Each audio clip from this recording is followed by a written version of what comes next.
السلام علیکم، بسم اللہ الرحمن الرحیم۔ آج میری ویڈیو کا عنوان ہے امام محمد احمد رضا خان بریلوی رحمۃ اللہ علیہ۔ پیدائش مولانا شاہ احمد رضا خان بریلوی رحمۃ اللہ علیہ 14 جون 1856، 10 شوال 1272 ہجری میں بروز شنبہ بوقت ظہر ہندوستان کے مشہور شہر بریلی کے مشہور محلے جسولی میں اس دنیائے فانی کو اپنے قدم لزوم سے سرفراز ہوئے، جہاں آپ رحمۃ اللہ علیہ کا آبائی مکان تھا، جو آج کل ایڈوکیٹ آزد حسین کی ملکیت میں ہے۔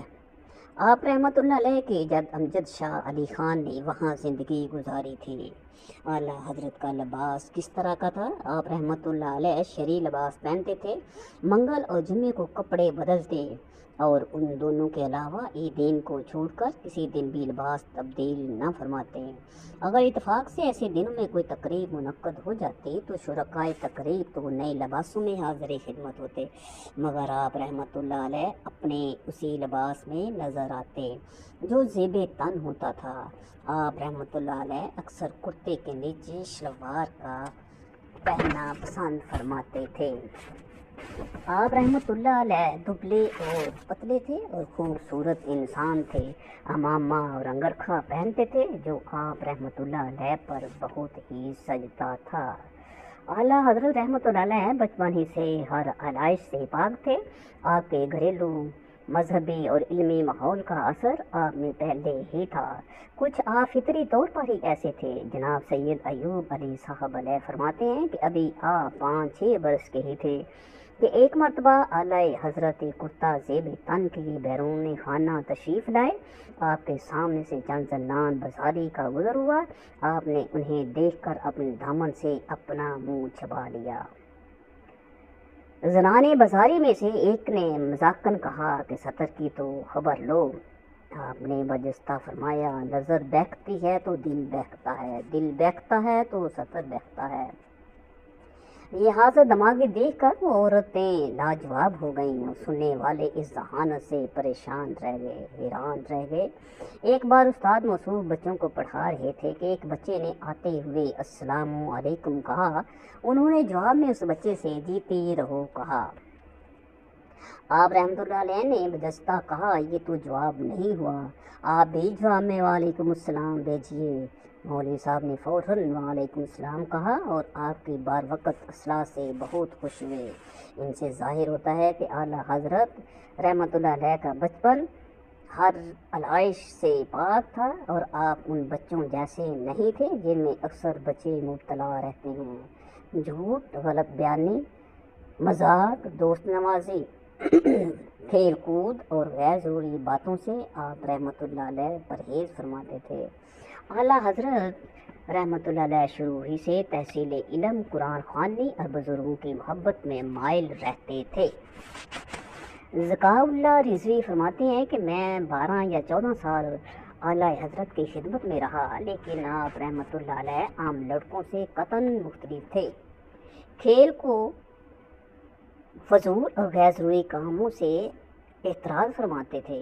آپ رحمۃ اللہ علیہ کو بچپن ہی سے پڑھنے لکھنے کا شوق تھا، جو آگے چل کر پختہ ہو گیا۔ زیادہ وقت ایسے ہی مشاغل میں گزرتا۔ والد محترم اور دیگر مہمان علماء کرام کی محبت سے استفادہ فرماتے، نماز پنجگانہ ادا کرتے، اور وہ بھی تکبیر اولیٰ کے ساتھ باجماعت۔ کبھی کسی خاتون کا سامنا ہوتا تو سر جھکا لیتے، نامحرم کو دیکھنا گوارا نہ فرماتے۔ لڑکپن ہی سے تقوی کو اس قدر اپنا لیا تھا کہ چلتے وقت قدموں کی آواز تک نہ پیدا ہونے دیتے، نہایت سادگی کے ساتھ رہتے۔ اعلیٰ حضرت نہایت ذہین اور ذکی تھے۔ اعلیٰ حضرت کے پیدا ہونے پر ان کے دادا مولانا رضا علی خان نے فرمایا تھا کہ آپ رحمۃ اللہ علیہ بہت بڑے عالم بنیں گے۔ حضرت صاحب نے ابتدائی تعلیم مولوی صاحب کے زیر سایہ شروع کی، اور پہلے ہی دن سے انہیں تحصیل علم سے اتنا لگاؤ ہو گیا کہ آپ جمعے کے دن بھی تعطیل نہ فرماتے۔ مگر آپ کے والد ماجد نے آپ رحمۃ اللہ علیہ کو سمجھایا اور پھر جمعے کی تعطیل بدستور جاری رہی۔ پر آپ جمعے کو بھی گھر میں مقطع ضرور دوہرایا کرتے تھے۔ ابتدائی تعلیم کے بعد والد ماجد نے آپ کو مرزا غلام قادر بیگ صاحب کے سپرد کر دیا۔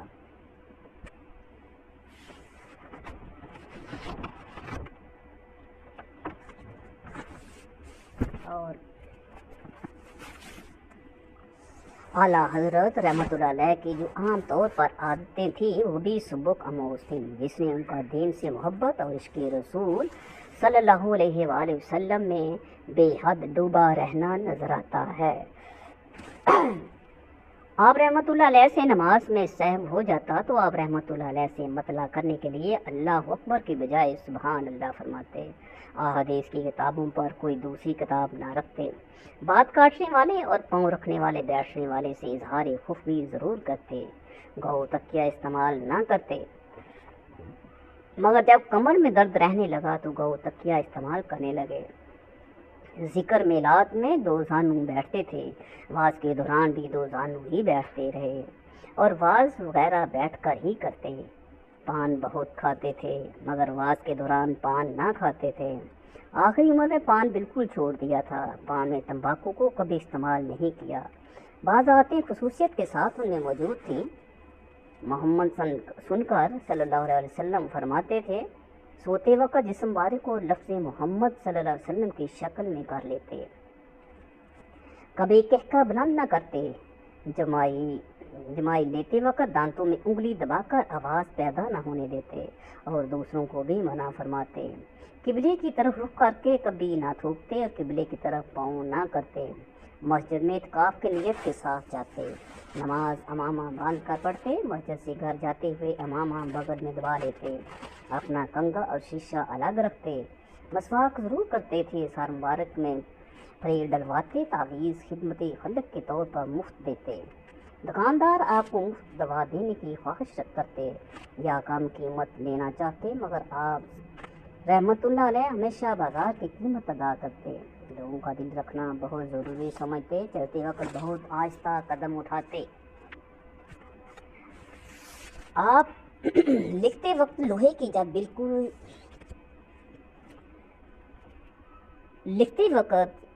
کی نب بالکل نہ استعمال کرتے بلکہ نیزے کی قلم استعمال کرتے، نگاہیں عام طور پر نیچی رکھتے، زیادہ وقت تالیف و تصنیف یا فتاوی نویسی میں گزارتے، مہمانوں اور عام لوگوں سے بیک وقت عصر کے بعد مستقل ملاقات فرمایا کرتے۔ ایک مرتبہ حضرت عائشہ صدیقہ رضی اللہ تعالی عنہا سے دریافت کیا گیا کہ رسول اللہ صلی اللہ علیہ وسلم کا اخلاق کیسا تھا۔ حضرت عائشہ صدیقہ رضی اللہ تعالی عنہا نے فرمایا کہ تم نے قرآن کریم نہیں پڑھا۔ حضرت عائشہ کا یہ جواب اس دعوے کی دلیل بھی ہے کہ رسول اللہ صلی اللہ علیہ وسلم کی ذات قرآن حکیم کا آئینہ تھی، اس لیے کہ قرآن مجید ایک ضابطہ ہے اور ضابطے کا تاج محل اخلاق کی بنیاد پر کھڑا ہے۔ بد اخلاق انسان ہر دور میں بد اخلاق کہلاتا ہے۔ زمانہ جاہلیت کے لوگ بھی آپ صلی اللہ علیہ وسلم کو بہت خوش اخلاق سمجھتے تھے، دشمنوں نے بھی آپ کو صادق اور امین کے لقب سے یاد کیا۔ یہ ہے وہ خوشبو جس نے بہت قلیل عرصے میں توحید کی آواز اور رسالت کے نغمے کو دنیا میں پہنچا دیا۔ اس لیے مغرب کے اسلام دشمن مفکرین نے بھی رسول اللہ صلی اللہ علیہ وسلم کو دنیا کا خالق ترین انسان تسلیم کیا۔ حضور نبی کریم صلی اللہ علیہ وسلم کی خاص توجہ کی برکت سے اعلیٰ حضرت بھی اس زمانے میں اخلاق کا آئینہ تھے۔ یہ حقیقت ہے کہ انسان اپنی تعریف سے خوش ہوتا ہے اور برائی سے پریشان ہو جاتا ہے۔ اعلیٰ حضرت اپنی تعریف اور برائی دونوں سے بے نیاز رہتے۔ آپ رحمت اللہ علیہ کچھ بھی کہتے یا لکھتے تھے تو قرآن و سنت کی روشنی میں اور اللہ تعالیٰ کی خوشنودی حاصل کرنے کے لیے۔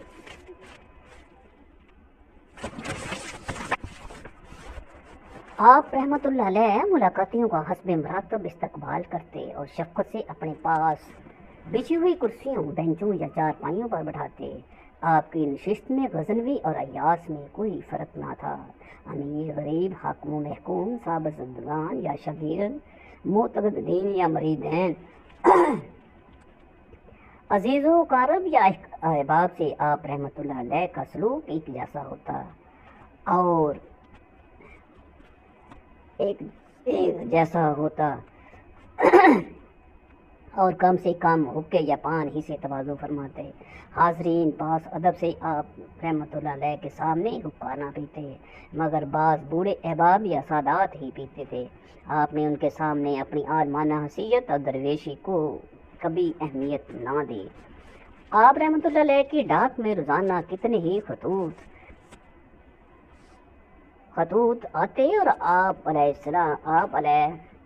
رحمۃ اللہ علیہ اسی دن ہر خط کا جواب ارسال فرما دیتے۔ بیماری کی حالت میں آپ رحمۃ اللہ علیہ خطوط کے جوابات لکھوا دیتے تھے اور کسی کو خط کے جواب سے محروم یا منتظر نہ رکھتے۔ بعض ایسے خطوط بھی آتے تھے جن میں مخلص گالیاں لکھی ہوتی۔ آپ رحمۃ اللہ علیہ ان خطوط کو پڑھ کر بد مزاح ہوتے تھے، بلکہ اس بات کا شدید احساس ہوتا کہ ایسے خطوط لکھنے والے لوگ راہ مستقیم سے دور ہیں۔ ایک مرتبہ آپ رحمۃ اللہ علیہ کے ایک مرید نے آپ رحمۃ اللہ علیہ سے گزارش کی کہ ایک گالیاں لکھنے والے کے خلاف مقدمہ دائر کر دیا جائے تاکہ دوسروں کو کان ہو جائیں۔ وہ شخص اس مرید کے علاقے کا رہنے والا تھا۔ اس پر آپ رحمۃ اللہ علیہ نے برا مانتے ہوئے مرید کو چند خطوط پڑھ کر سنائے، جس میں آپ کی تعریف کے پل باندھے گئے تھے۔ پھر فرمایا، پہلے تعریف لکھنے والوں کو جائیداد اور جاگیر عطا فرما دیجیے، پھر گالیاں لکھنے والوں پر مقدمے چلائیے۔ وہ مرید یہ جواب سن کر شرمندہ ہو گیا۔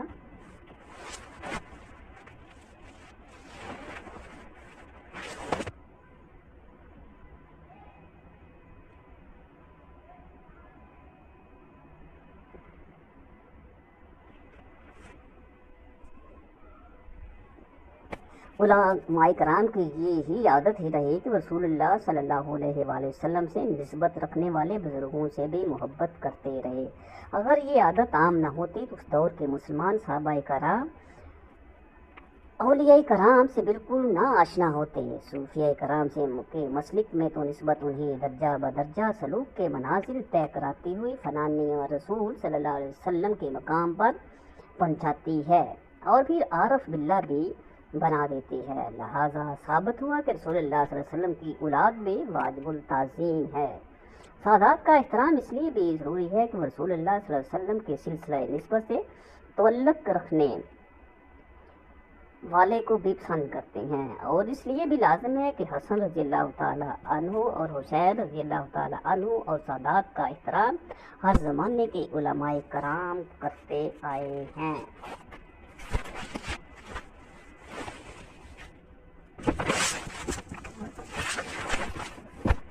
اور ارباب فکر اور نظر کا یہ متفقہ فیصلہ ہے کہ امام احمد رضا فنان رسول اور عشق رسول صلی اللہ علیہ وسلم کی اس سرحد کو عبور فرما چکے تھے جہاں محبت کے احساسات و تصورات کو الفاظ کی پیکر میں ڈالنا ممکن نہیں ہے۔ یہی وجہ ہے کہ اپنے ہوں یا بیگانے امام موصوف کے متعلق کوئی لکھتا ہے کہ احمد رضا بریلوی رحمۃ اللہ علیہ کے سطر سے عشق رسول صلی اللہ علیہ وسلم پھوٹا پڑتا ہے، اور کسی نے لکھا کہ محب رسول صلی اللہ علیہ وسلم ان کا قیمتی اور قابل قدر سرمایہ ہے، اور کوئی کہتا ہے کہ آپ سے اتنی محبت رکھتے تھے کہ نبی صلی اللہ علیہ وسلم کے متعلق اپنے الفاظ بھی سنتے تھے جو قابل تعویل ہوں، مگر یہ کہتا ہوں کہ امام احمد رضا کے عشق سے لوگوں نے کائنات میں محبت کا سلیقہ پایا۔ یہ محبت رسول اللہ صلی اللہ علیہ وسلم کا ہی اثر ہے۔ حضور صلی اللہ علیہ وسلم سے نسبتی تعلق رکھنے والے یعنی سادات کا بے پناہ احترام اور محبت فرماتے ہیں، اور اس بات میں آپ رحمۃ اللہ علیہ سن و سال، قدر و قامت، عمل اور جاہل، امیر و غریب اور نیک و بد کا امتیاز رکھ کر حسن سلوک نہ فرماتے، بلکہ رشتہ خون کا لحاظ کرتے ہوئے سبھی کے ساتھ نیاز مندی کا رویہ رکھتے ہیں۔ آپ رحمۃ اللہ علیہ سادات کا اس قدر احترام فرماتے تھے کہ ان کی عظمت توقیر کو ہمیشہ اپنی جان سے زیادہ عزیز رکھتے۔ وہ سادات کا احترام صرف اس لیے کرتے تھے کہ ان کی رگوں میں حضور پاک صلی اللہ علیہ وسلم کا خون دوڑ رہا ہے۔ سادات کا احترام کرتے وقت ان کی نظر میں ذات رسول صلی اللہ علیہ وسلم ہوتی، خواہ سادات میں کم لیاقتی ہی کیوں نہ ہوتی۔ بلا ضرورت بولنا یا ضرورت کے وقت نہ بولنا، دونوں باتیں اخلاقی اقرار کے منافی ہیں۔ بے ضرورت بولنے والے کا وقار ختم ہو جاتا ہے اور ضرورت کے وقت نہ بولنے والے کو لوگ خاطر میں نہیں لاتے۔ اور اعلیٰ حضرت رحمۃ اللہ علیہ کی زندگی میں کوئی ایسا موقع نہیں آیا جب آپ نے بلا ضرورت گفتگو کی ہو اور ضرورت کے وقت خاموش رہے ہوں۔ متوازن شخصیت کا یہ بھی ایک معیار ہوتا ہے۔ لوگ آپ کی حق گوئی اور حاضر جوابی سے حیران رہ جاتے تھے۔ ان باتوں کا پتہ مختلف مناظروں کا حال پڑھ کر یا ان رسالوں سے ہوتا ہے جو انہوں نے مخالف عقائد کی تردید میں لکھے۔ ایک بار کسی وجہ سے آپ کو فجر کی نماز کے لیے مسجد پہنچنے میں دیر ہو گئی۔ نمازی بے قراری کے ساتھ آپ کا انتظار کر رہے تھے۔ جب آپ تیز تیز قدم آتے ہوئے نظر آئے تو قناعت علی نے سوچا، دیکھیں تو آپ مسجد میں دایاں قدم رکھتے ہیں یا جلدی میں بایاں قدم؟ مگر آپ رحمۃ اللہ علیہ نے ہر جگہ دایاں قدم ہی پہلے بڑھایا۔ ناک صاف کرنے اور استنجا کرنے کے علاوہ ہمیشہ سیدھا ہاتھ ہی اور سیدھا قدم ہی استعمال فرماتے، یہاں تک کہ امامے کا شملہ بھی سیدھے کاندھے ہی پر ہوتا تھا۔ حضرت رحمۃ اللہ علیہ کسی کو اگر کچھ عطا فرماتے تو سیدھے ہاتھ سے، اور لینے والا اگر بائیں ہاتھ سے لینے لگتا تو آپ رحمۃ اللہ علیہ تاکید فرماتے کہ سیدھا ہاتھ بڑھائیے۔ آپ رحمۃ اللہ علیہ بسم اللہ شریف کی اعداد بھی 7 کی اعداد سے کبھی نہ شروع فرماتے بلکہ 6 پھر 8 اور آخر میں 7 تحریر فرماتے۔ ایک بار رمضان شریف کے مہینے میں آپ اپنی مسجد میں معتکف تھے۔ رات کا وقت تھا، سردی کا موسم تھا، شدید بارش ہو رہی تھی۔ آپ رحمۃ اللہ علیہ کو نماز عشاء کے لیے وضو کرنا تھا۔ پانی تو موجود تھا مگر وضو کرنے کے لیے جگہ نہ تھی۔ آپ رحمۃ اللہ علیہ نے اپنے لحاف کی چار طے کر کے اس پر وضو کیا اور نماز ادا فرمائی، مگر مسجد کے فرش پر قطرہ نہ گرنے دیا اور رات بغیر کچھ لیے اوڑے گزار دی۔ ایک بار چار فوجی نکر پہنے آپ رحمۃ اللہ علیہ کی خدمت میں حاضر ہوئے اور کرسیوں پر بیٹھ گئے۔ آپ رحمۃ اللہ علیہ نے نظر نیچی کر لی، پھر ان سے نظر ملا کر اس وقت تک بات نہ کی جب تک کہ ان کے کھلے ہوئے زانوں پر کپڑا نہ ڈال دیا گیا۔ تعلیم حاصل کرنا کا جوئے شیر لانے کے برابر ہے تو تدریس کو کوہ کنی کہا جا سکتا ہے۔ فن تدریس وہ ہے جس کے ذریعے عمر کے مختلف حصوں میں مختلف اذہان کے مختلف زاویوں سے تربیت کو نشو و نما کی جاتی ہے۔ بعض ماہرین تعلیم تو اس بات پر مضر ہیں کہ تدریسی صلاحیت وہبی ہوتی ہے اور یہ صلاحیت قدرت کا انعام ہے جو پیغمبروں کو ہدیت کیا جاتا ہے، یا ایسے بندوں کو جو کہ شمع علم کے پروانے ہیں۔ اعلیٰ حضرت نے بھی تحصیل علم کے بعد 2 پیشے اختیار کیے۔ اول تو تدریس کو اہمیت دی اور تصوف و تالیف کی طرف کم توجہ دی۔ ہندوستان میں امیر خسرو رحمۃ اللہ علیہ کی ذات تھی جو مروجہ علوم فنون میں سے ہر ایک پر عبور رکھتے تھے اور جن کی ذہانت نے ان میں کافی اضافے کیے، یہاں تک کہ موسیقی جیسے نازک علم پر بھی انہیں قدرت حاصل تھی۔ چنانچہ آپ نے کئی راگ اور ساز ایجاد کیے جو آج بھی مروج ہے۔ امیر خسرو کے بعد علماء اور فضلاء کی کمی تو محسوس نہیں کی گئی مگر ان جیسے انسان کی کمی آج بھی محسوس ہوتی ہے۔ اگر ہم یہ کہیں کہ اس کمی کو اعلیٰ حضرت نے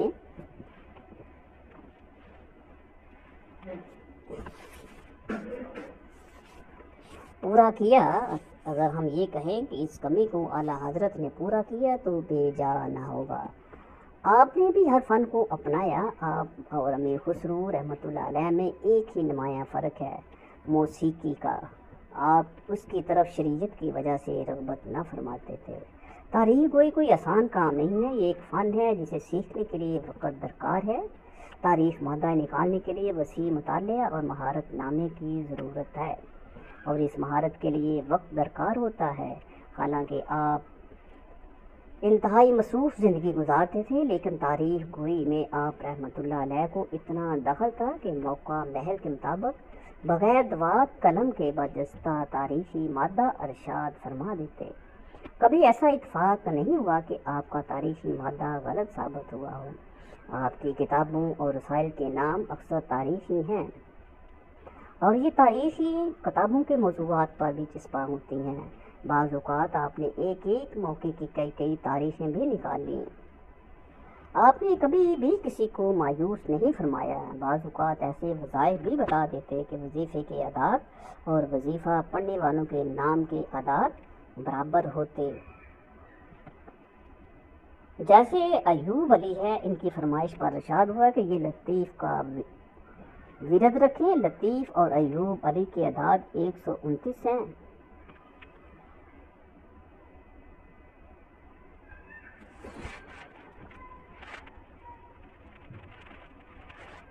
بعض اوقات ایسے ان کی فرمائش پر ارشاد ہوا کہ یہ لطیف کا ورد رکھیں۔ لطیف اور ایوب علی کے اعداد 129 ہیں۔ مولوی محمد اسماعیل قادری نقشبندی کی وفات پر آپ نے عربی زبان میں 10 تاریخی مادے نثر میں نکالے اور 2 تاریخی خطاط سپرد کیے۔ پہلے قطعے میں 13 شعر اور دوسرے میں 39، اور ہر مصرے سے موصوف کی تاریخ وفات نکلتی ہے۔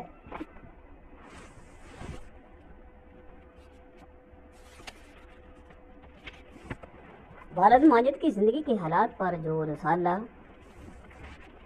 اور جو جوہر البیان فی اسرار الارکان لکھا ہے، اس میں بھی کئی ایسے تاریخی مادے شامل کیے ہیں جن سے تاریخ وفات نکلتی ہے۔ آپ نے اکثر امارات کے تاریخی مادے نکالے جو آج تک ان امارات پر کندہ ہیں۔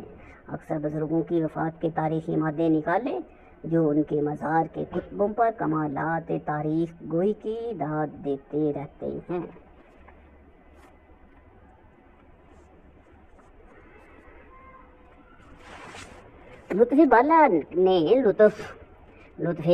لطف یہ ہے کہ امام بریلوی نے اپنے مکتوبات شریف میں اپنا سن ولادت بھی آیت کریمہ سے نکالا ہے۔ اس آیت شریف کے عدد بھی 1272 ہوتے ہیں جو موصوف کا سال ولادت ہے۔ اس طرح آپ نے اپنی تاریخ وفات بھی خود ہی نکالے۔ اس آیت شریف کے اعداد بھی 1340 ہیں جو آپ رحمۃ اللہ علیہ کا سن وفات ہے۔